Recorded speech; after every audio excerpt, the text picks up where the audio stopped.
ఓం అస్మద్గురుభ్యో నమః. లక్ష్మీనాథసమారంభం నాథయామునమధ్యమాం అస్మదాచార్యపర్యంతం వందే గురుపరంపరం.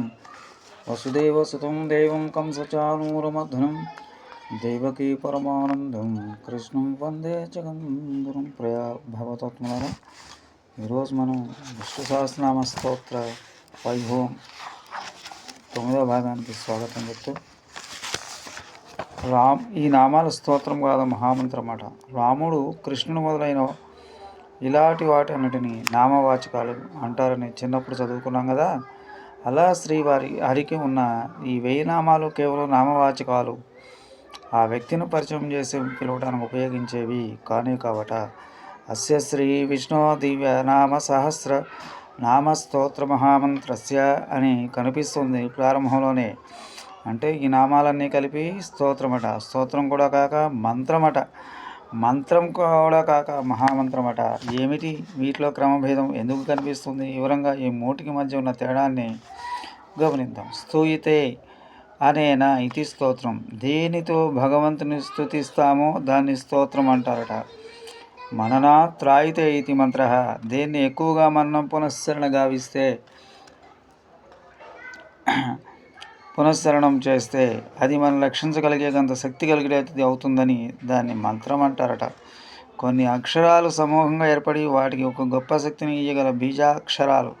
విత్తనంలో ఎంతటి మహర్షం కనిపించకుండా దాగి ఉంటుందో, భూమిలో పాతగానే ఎలా విజృంభించి తనకు పాతిన ఒక్కరినే కాక ఎందరినో ఎన్నో విధాలుగానో ఎన్నెన్నో కాలాల్లోనో ఎన్నెన్ని ఫలాలను ఇచ్చి ఎలా రక్షిస్తుందో అలాంటి శక్తి గల అక్షరాలు మంత్రమట. మన్ ప్లస్ మంత్ర. ఎంతగా దీన్ని మననం చేస్తే అంతగా అత్ర రక్షించేది. అలా రక్షించగల మంత్రాలు అనేకం ఒకచోట కూడి ఉంటే అది మహామంత్రం అవుతుందట. శ్రీ విష్ణు సహస్రనామ స్తోత్రం మహామంత్రమని పైన అంటున్న కారణాన్ని బట్టి ఈ నామాల్లో అనేక మంత్రాలు ఉన్నాయని గమనించాలి. సంపద కావాలంటే విభావనాయ నమః. దుఃఖ నివృత్తి కావాలంటే ఓం శ్రీ శోకనాశాయ నమః. ఇలా మన్నం చేయాలని ఇంతకుముందే అనుకున్నాం కదా. ఇవేవో ఫలాని కోరికను తీర్చేవి కాబట్టి ఈ మంత్రాలు మాత్రమే పట్టుకుని వేలాడటం సరికాదట. ఆకలిగా ఉందని చెప్పడం వరకే పిల్లవాడి బాధ్యత. ఏ సమయానికి ఏమి ఇవ్వాలో, ఎలా ఇవ్వాలో ఎంతో ఇష్టంతో కన్నా తల్లికి తెలిసినట్టు దేనికోసమో ఎంతగానో మంత్రాన్ని ఎలా మన్నం చేసినా కూడా ఇవ్వాల్సినంత మాత్రమే ఇచ్చేంత పరిణామంలో ఆ పరమాత్మ ఇస్తాడట. ఈ విషయం తెలియకుండా మంత్రమన్నాన్ని చేసి తను అనుకున్నంత రాని కారణంగా దైవం మీద విశ్వాసాన్ని కోల్పోవటం, తన సంపాదనపై జీవిస్తూ తన ఇంట్లో వారు కూడా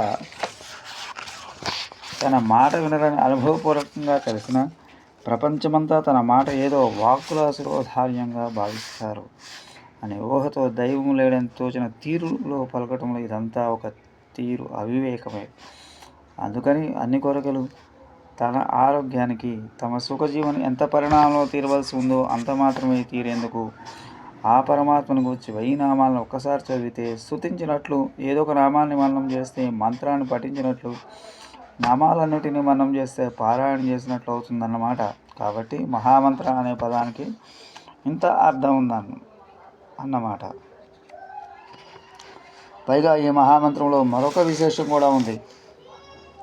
లోకంలో ఏదైనా ఒక ఫలితాన్ని ఆశించి ఒక మంత్రాన్ని ఉపదేశం పొందాలంటే ఆ మంత్రాన్ని పొందేందుకు ఒక సమయం, అర్హత, నియమము ఇలా కొన్ని ఉన్నాయి. ఒక మంత్రాన్ని ఉపదేశంగా పొందేందుకు ఇచ్చిన నియమాలంటే మంత్రాల సమూహమైన ఈ మహామంత్రాన్ని ఉపదేశం పొందేందుకు పారాయణ చేయడానికి ఎన్నో నియమాలు ఉండాలి కదా.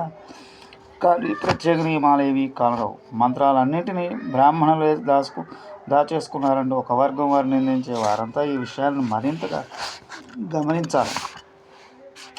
వేదవ్యాసో భగవాన్ ఋషి. ఈ మహామంత్రాలను ఉపదేశించిన వాడు వ్యాసుడట. ఇక్కడ కొద్దిగా వివరించుకోవాల్సి ఉంది. ఒక దీపం వెలిగిందంటే పత్తి, నూనె, ఒత్తి, నూనె, నిప్పు, ప్రమిది వెలిగించేవాడు ఇవన్నీ కారణాలు. ఏ కార్య సాధన జరిగినా అక్కడ అతి ముఖ్య కారణాలు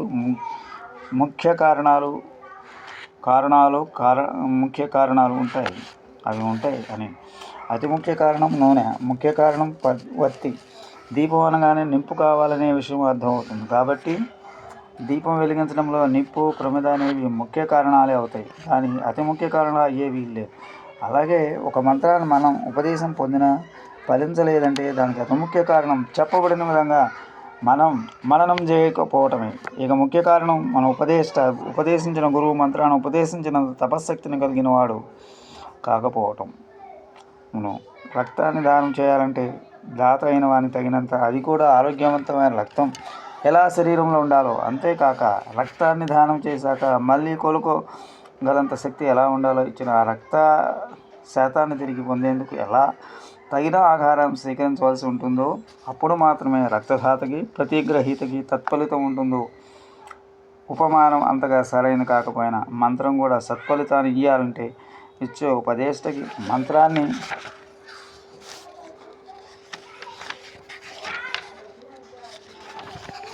ఇయ్యగలగంతటి తపశక్తి ఉండాలి. మంత్రాన్ని ఇచ్చిన పిమ్మట తాను కోల్పోయిన మంత్రశక్తిని తిరిగి తెచ్చుకోవడానికి మరొకరికి మరోలా మంత్రోపదేశం చేయడానికి తగిన శక్తి పొందడానికి మంత్రోపదేశం చేయడానికి ముందు ఉపదేశించే గురువు ఎక్కువగా మంత్ర మననాన్ని చేయవలసి ఉంటుంది. అంతేకాదు బహుశః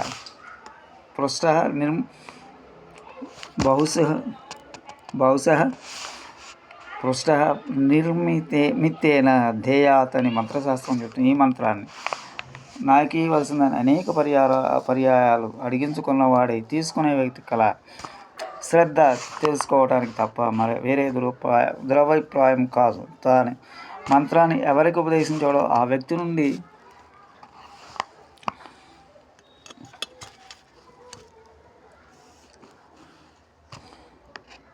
నుండి ఏ ఫలాన్ని వస్తు ధన ధాన్యం ఏ విధంగానూ ఆశించకుండా ఇయ్యాలట. ఈ మంత్రానికి తాను ఏర్పాటు చేసుకుని దాత ప్రతిగ్రహీత ఇద్దరు వ్యవహరిస్తే ఆ మంత్రోపదేశం ఏదో ఒక వానికి చెవిలో చెప్పవలసి వచ్చి చెప్పిన రహస్యం లాంటిది అవుతుందని ఫలితాన్ని ఏదట. ఈ మంత్రోపదేశం అనేది ఒక రకంగా బ్రాహ్మణునికే ఉండవలసిన త్యాగబుద్ధిని నిస్వార్థ విధానాన్ని తెలియజేస్తుంది. అయితే మరోటి కూడా చెప్పారు పూర్వులు. ఉచితంగా మంత్రోపదేశం జరుగుతుంది, ఇదేదో బాగానే ఉంది కదా అని ఉచితంగా ఉపదేశం నుండి ఎప్పటికప్పుడు ఒక్కొక్క మంత్రాన్ని గ్రహిస్తూ సత్ఫలితాలను అనుభవిస్తూ ప్రతిఫలం దేన్నైనా ఉపదేశకిస్తే ఫలించదనే భయంతో సాకుతో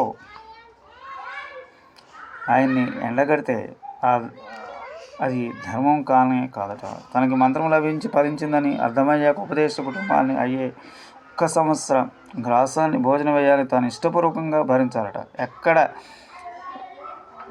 ఎక్కడ ఉపదేశకు పెట్టవలసి వస్తుందని తనకి ఫలించలేదని చెప్పే పుణ్యాత్తులు ఆ కాలంలో లేరు కాబట్టి వారు విషయాన్ని లేకపోయింది శాస్త్రం. ఇంత వివరంగా ఈ ఉపదేశకి సంబంధించిన విషయాన్ని వివరించడానికి కారణం మనకి ఈ మంత్రానికి ఉపదేశించిన వాడు వ్యాసుడు కాబట్టి ఆయన విషయంలో మనం తగినంత తపశక్తి కలవాడేనా అని సందేహించవలసిన అవసరమే రాలేదని చెప్పుకోవడం కోసము.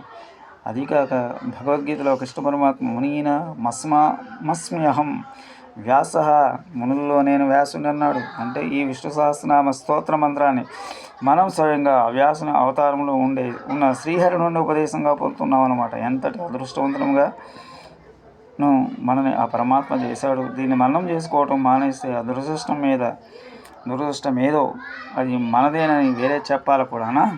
లోకంలో ఎవరైనా గురించి చెప్పవలసిందిగా మరొకరినడిగా ఆ వ్యక్తి గురించి ఎక్కువ లేదా తక్కువ లేదా మరొకలాగా చెప్పవచ్చు. ఆయన గురించి ఆయన చెప్పవలసిందని మనం ప్రార్థిస్తే ఆ వ్యక్తి అతి స్పష్టంగా ఉన్నదన్నట్లుగా తన గురించి తాను చెప్పుకోగలడు కదా.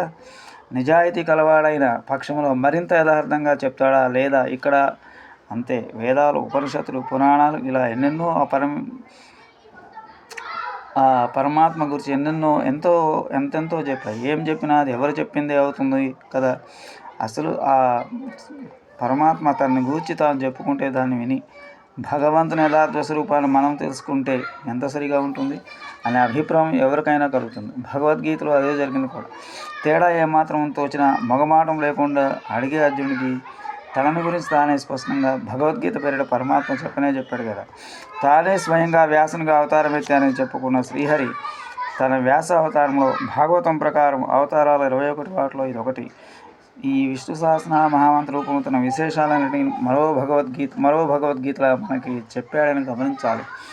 శ్రీమతే రమ్మజా మాతృమునీంద్రాయ మహాత్మనే శ్రీరంగవాసనే భూయాత్ నిత్యశ్రీ నిత్యమంగళం శ్రీకాంతాయ కళ్యాణధియేగ్నం శ్రీవేంకటనివాసాయ శ్రీనివాసాయ మంగళం మంగళం నారసింహాయ మంగళం గుణసుందరే మంగళానాం నివాసాయ శ్రీనివాసాయ మంగళానాం నివాసాయ ఆదాద్రీసాయ మంగళం శ్రీమతే రమ్మజా మాతృమునీంద్రాయ మహాత్మనే శ్రీరంగవాసనే భూయాత్ నిత్యశ్రీ నిత్యం ఓం అస్మద్గురుభ్యో నమః.